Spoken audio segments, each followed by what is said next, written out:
नमस्कार बच्चों। आज मैं कक्षा 8वीं में हिंदी से जब सिनेमा ने बोलना सीखा पाठ लेकर के प्रस्तुत हूँ। तो जब सिनेमा ने बोलना सीखा पाठ, जैसा कि आप शीर्षक देख रहे हैं इसमें, तो आप देख रहे होंगे कि जब सिनेमा ने बोलना सीखा, इसका मतलब ये कि सिनेमा ने बोलना सीख लिया, यानी कि सिनेमा में, सिने जगत में सवाक फिल्में आ गई, जब बोलती हुई फिल्में बनाई गई। उससे पहले जो है फिल्में जो बनती थी वह मूक फिल्में होती थी, उनमें आवाज़ नहीं होती थी, इस कारण से उसमें इतना ज़्यादा आनंद नहीं आता था। लेकिन जब बोलती फिल्में बनाई गई तो सिने जगत में क्या परिवर्तन आया, इसी बात को, इन्हीं बातों को हम इस पाठ के माध्यम से जानेंगे। ठीक है, चलिए पाठ शुरू करते हैं। वे सभी सजीव हैं, सांस ले रहे हैं, 100% बोल रहे हैं, 78 मुर्दा इंसान जिंदा हो गए, उनको बोलते बातें करते देखो। देश की पहली सवाक बोलती फिल्म आलम आरा के पोस्टर पर विज्ञापन की ये पंक्तियाँ लिखी हुई थी। 14 मार्च 1931 की वह ऐतिहासिक तारीख भारतीय सिनेमा में बड़े बदलाव का दिन था। इसी दिन पहली बार भारत के सिनेमा ने बोलना सीखा था। हालांकि वह दौर ऐसा था जब मूक सिनेमा लोकप्रियता के शिखर पर था। पहली बोलती फिल्म जिस साल प्रदर्शित हुई, उसी साल कई मूक फिल्में भी विभिन्न भाषाओं में बनी, मगर बोलती फिल्मों का नया दौर शुरू हो गया था। इसमें क्या बताया गया है कि देश की पहली बोलती फिल्म कौन सी थी? आलम आरा थी, जो कि 14 मार्च 1931 को रिलीज हुई थी। तो वह तारीख जो है ऐतिहासिक बन गई, यानी कि इतिहास में हमेशा के लिए दर्ज हो गई। उसमें उसकी विज्ञापन में क्या छपा था, पोस्टर पर क्या लगा था, ये जो बात ऊपर लिखी हुई है, सजीव हो गए, सांस ले रहे हैं, तो मतलब इसमें 78 मतलब 78 पात्र थे, ठीक है, कैरेक्टर थे, और उनके लिए लिखा है कि वो मुर्दा इंसान जिंदा हो गए, जैसे वो मरे हुए इंसान जिंदा हो जाते हैं और वो बोलते हुए दिख रहे हैं, बातें करते दिख रहे हैं। क्यों ऐसा कहा गया है? क्योंकि पहले मूक फिल्म बनती थी तो उनकी आवाज़ वगैरह नहीं होती थी, तो वे निर्जीव से लगते थे। अब वो सजीव लग रहे थे क्योंकि उनमें उनके संवाद भी उसमें डाले गए थे, तो इसीलिए ये वाली बात कही गई है। ठीक है, उस समय में जब आलम आरा प्रदर्शित हुई थी, उस समय मूक फिल्में भी विभिन्न भाषाओं में बन रही थी, लेकिन नई मतलब बोलती फिल्मों का तो दौर शुरू हो ही गया था। पहली बोलती फिल्म आलम आरा बनाने वाले फिल्मकार थे अर्देशर एम ईरानी, और अर्देशर ने 1929 में हॉलीवुड की एक बोलती फिल्म देखी थी शोवोट, और उनके मन में बोलती फिल्म बनाने की इच्छा जगी। पारसी रंगमंच के एक लोकप्रिय नाटक को उन्होंने आधार बनाया अपनी फिल्म की पटकथा लिखने के लिए, स्क्रिप्ट लिखने के लिए। ठीक है, इस नाटक के कई गाने ज्यों के त्यों फिल्म में ले लिए गए।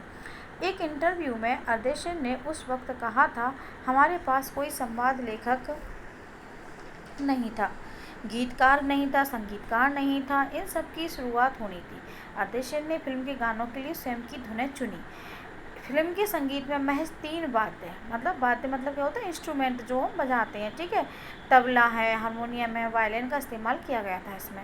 आलम आरा में संगीतकार या गीतकार में स्वतंत्र रूप से किसी का नाम नहीं डाला गया। इस फिल्म में पहले पार्श्व गायक बने, पार्श्व गायक मतलब जो है प्लेबैक सिंगर जो होते हैं, पीछे से जो गाते हैं, बने थे कौन? WM खान, और पहला गाना था दे दे खुदा के नाम पर प्यारे, अगर देने की ताकत है। आलम आरा का संगीत उस समय डिस्क फॉर्म में रिकॉर्ड नहीं किया जा सका।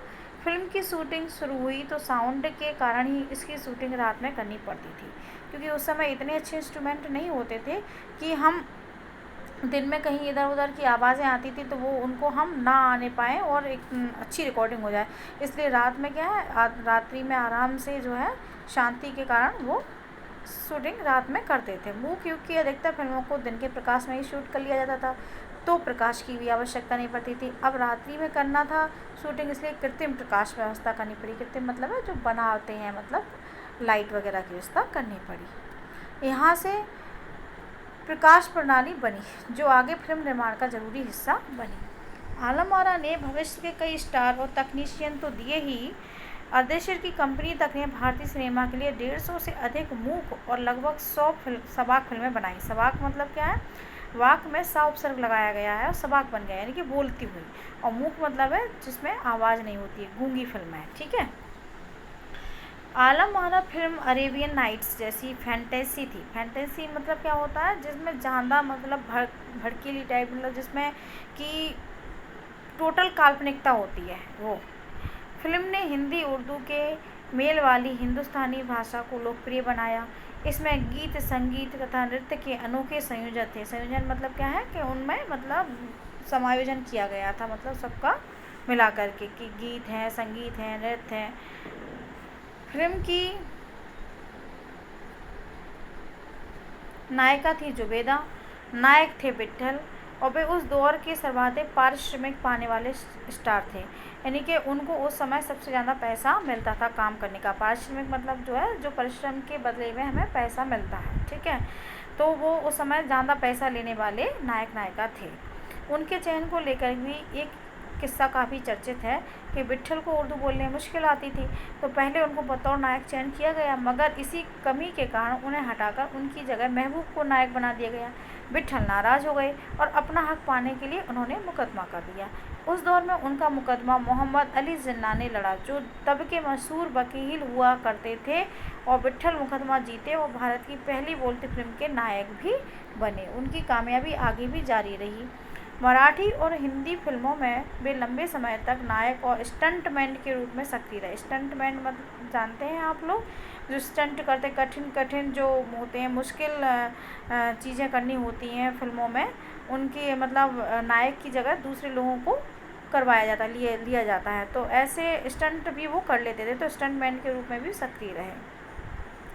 इसके अलावा आलम आरा में सोहराब मोदी, पृथ्वीराज कपूर, याकूब और जगदीश सेठी जैसे अभिनेता भी मौजूद रहे।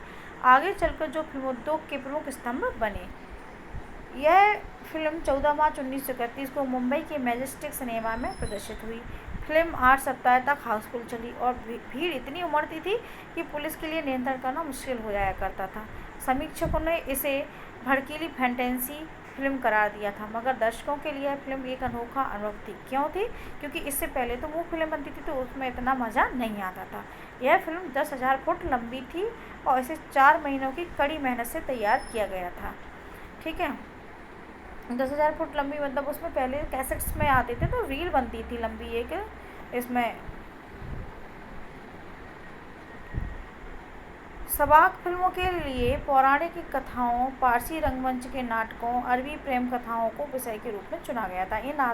इन विषयों के आधार पर सबाक फिल्में बनाई गई थी। इनके अलावा कई सामाजिक विषयों वाली फिल्में भी बनी। ऐसे ही एक फिल्म थी खुदा की शान। इसमें एक किरदार महात्मा गांधी जैसा था। इसके कारण सबाक सिनेमा को ब्रिटिश प्रशासकों की तीखी नज़र का सामना करना पड़ा। सबाक सिनेमा के नए दौर की शुरुआत कराने वाले निर्माता निर्देशक अर्देशिर इतने विनम्र थे कि जब 1956 में 1956 में आलम आरा के प्रदर्शन के 25 वर्ष पूरे होने पर उन्हें सम्मानित किया गया और उन्हें भारतीय सबाक फिल्मों का पिता कहा गया, तो उन्होंने इस मौके पर कहा था कि मुझे इतना बड़ा खिताब देने की ज़रूरत नहीं है, मैंने तो देश के लिए अपने हिस्से का ज़रूरी योगदान दिया है। इसीलिए ये वाली बात उन्होंने कहा है यहाँ पे कि वो इतने विनम्र थे। इतने विनम्र इसलिए बताया गया है कि उन्होंने मतलब सिने जगत में सबाक फिल्मों का दौर शुरू किया था, तो इसीलिए उन्हें भारतीय सबाक फिल्मों का पिता कहकर सम्मानित किया गया। लेकिन उन्होंने कितनी विनम्रता से जवाब दिया कि इसमें मैंने तो अपने हिस्से का ज़रूरी योगदान दिया है और मुझे इस खिताब देने की ज़रूरत नहीं है। तो इससे पता चलता है कि उन्हें अपनी इस सफलता पर, उन्हें अपनी इस कामयाबी पर बिल्कुल भी घमंड नहीं था। जब पहली बार सिनेमा ने बोलना सीख लिया, सिनेमा में काम करने के लिए पढ़े लिखे अभिनेता अभिनेत्रियों की ज़रूरत भी शुरू हुई, क्योंकि अब संवाद भी बोल लेते और सिर्फ अभिनय से काम नहीं चलने वाला था। अब पहले तो मूक फिल्में बनती थी, तो उन मूक फिल्मों के दौर में तो पहलवान जैसे शरीर वाले भी, स्टंट करने वाले और उछल कूद करने वाले अभिनेताओं से भी काम चल जाया करता था। अब उन्हें संवाद बोलना था और गायन की प्रतिभा की भी कद्र होने लगी थी, क्योंकि अब गाने भी आ गए थे, बोलती फिल्में बनाई थी। इसलिए आलम आरा के बाद आरंभिक सबाक दौर की फिल्मों में कई गायक अभिनेता बड़े पर्दे पर नजर आने लगे। अभिनेता भी अच्छे और गायक भी अच्छे। हिंदी उर्दू भाषाओं का महत्व भी बढ़ा। सिनेमा में देह और तकनीक की भाषा की जगह जन प्रचलित बोलचाल की भाषाओं को दाखिला हुआ। मतलब पहले तो क्या था, सिनेमा ज़्यादा देशी हुआ, एक तरह की नई आज़ादी थी जिसे आगे चल कर के हमारे दैनिक और सार्वजनिक जीवन का प्रतिबिंब फिल्मों में बेहतर होकर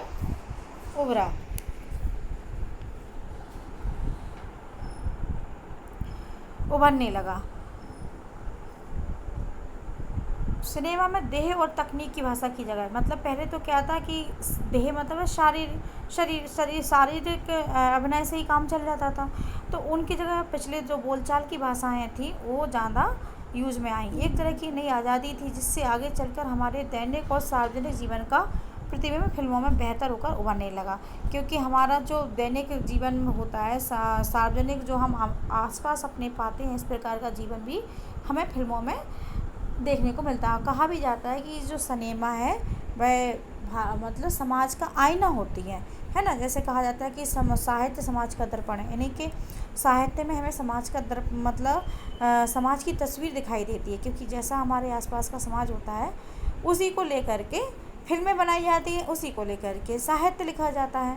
इसीलिए ये वाली बात कही गई है। अभिनेताओं अभिनेत्रियों की लोकप्रियता का असर इस दौर के दर्शकों पर भी खूब पड़ रहा था। माधुरी नाम की फिल्म में नायिका सरोजना की हेयर स्टाइल उस दौर में औरतों में लोकप्रिय थी।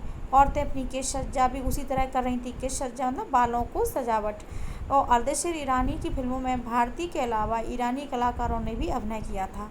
स्वयं आलम आरा भारत के अलावा श्रीलंका, बर्मा और पश्चिम एशिया में पसंद की गई।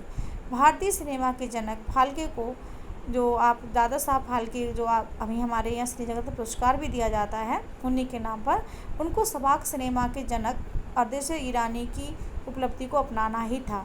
भारतीय सिनेमा के जनक कौन है? दादा साहब फाल्के हैं। और सबाक फिल्मों के सिनेमा के जनक कौन है? अर्देशीर ईरानी।